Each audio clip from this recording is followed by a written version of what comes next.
the frozen forests of North America, hunters have long reported hearing a faint, eerie whisper carried on the winter wind, followed by the crunch of heavy footsteps in the snow.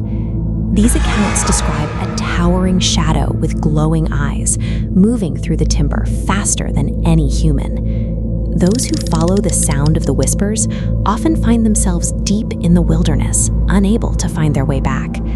This is the legend of the Wendigo.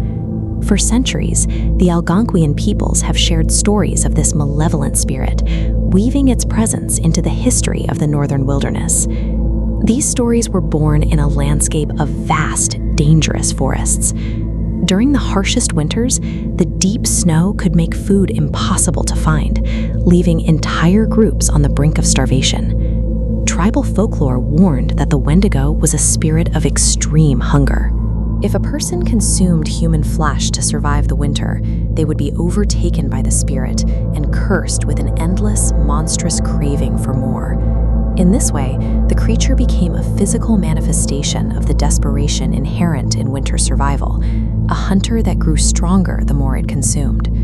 According to these accounts, the hunt begins long before the creature is seen. It starts with the sudden, overwhelming scent of rotting meat cutting through the clean, freezing air. Next comes the physical evidence. Explorers have reported finding enormous footprints pressed into the snowpack, tracks far larger than those of any human, with a stride that suggests an impossible height. Witnesses claim the creature can mimic familiar human speech, calling out from the trees with the voices of friends or family to lure travelers away from their path.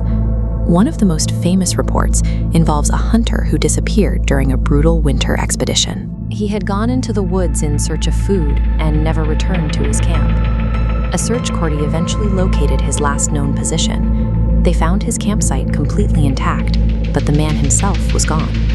Surrounding the site were massive footprints in the snow. The tracks circled the tent repeatedly, as if something had been circling the camp for hours while the hunter was inside. The search party followed the trail deeper into the trees, but after a mile, the hunter's tracks and the massive footprints both abruptly stopped, leaving no further signs in the deep snow.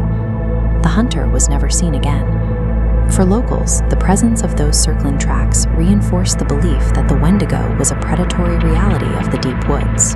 In the 19th century, explorers documented a phenomenon where individuals showed signs of extreme madness and a craving for human flesh. They called it Wendigo psychosis. This diagram illustrates the medical theory behind the condition. It begins with extreme environmental isolation and the intense psychological stress of potential starvation. As the isolation continues, the individual may experience acute agitation and paranoia, losing touch with their surroundings. In the final stages of the breakdown, the sufferer may develop a delusion that they are physically transforming into a monster, resulting in a violent urge to harm others. Most modern researchers view these cases as a psychiatric response to the brutal pressures of the northern winter, a mind snapping under the weight of desolation. However, some investigators argue that a psychiatric diagnosis doesn't account for the physical anomalies mentioned in historical reports, such as the oversized tracks or the reports of supernatural speed. This creates a divide between the clinical explanation of a fractured mind and the folkloric accounts of a physical predator. Both sides attempt to explain the same fear, yet neither can fully account for all the details. Even in the modern era, people exploring the remote forests of North America continue to report strange experiences that mirror the old stories. Hikers often describe the sudden scent of decay or the chilling sensation that something is watching them from the shadows, just beyond the reach of their flashlights.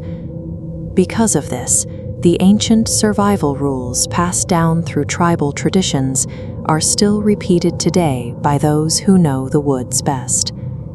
If you ever hear a familiar voice calling your name from the dark trees at night, you must never answer. Whether the Wendigo is a psychological remnant of survival fears or an ancient entity still waiting in the forest is a question that remains unanswered.